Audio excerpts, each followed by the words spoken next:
Yeah, and a couple of breaking news items, even since you talked about that on the air just a couple of moments ago. We now have a tweet from Joe Biden. The big question here has been, how will the Biden campaign react to this? Joe Biden saying, Jill and I send our thoughts to President Trump and First Lady Melania Trump for a swift recovery. We will continue to pray for the health and safety of the president and his family. That's the tweet from Joe Biden this morning. No mention there of the former vice president's own virus status or his testing situation. That is something that we'll be looking closely for in the hours to come from the vice president's team.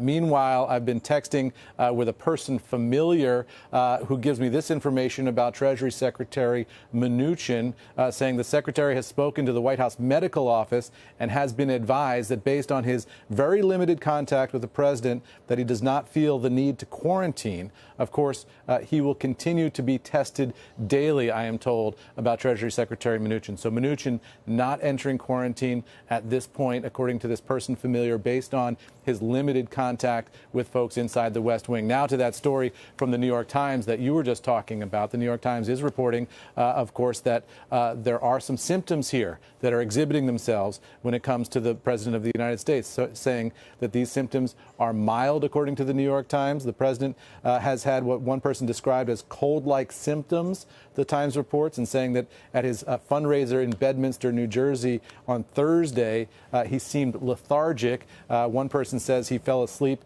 on Air Force One on the way back from a rally in Minnesota on Wednesday night. White House officials said that as of Thursday night, they're still discussing the treatment plan. All of this, according to the New York Times, Maggie Haberman.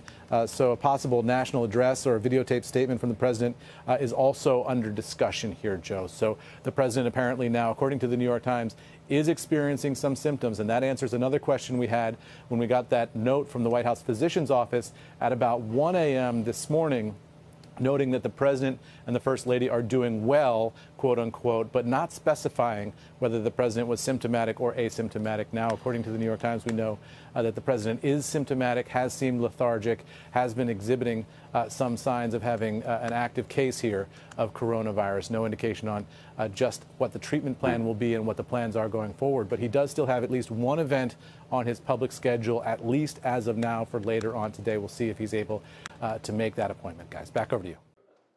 Shepard Smith here. Thanks for watching CNBC on YouTube.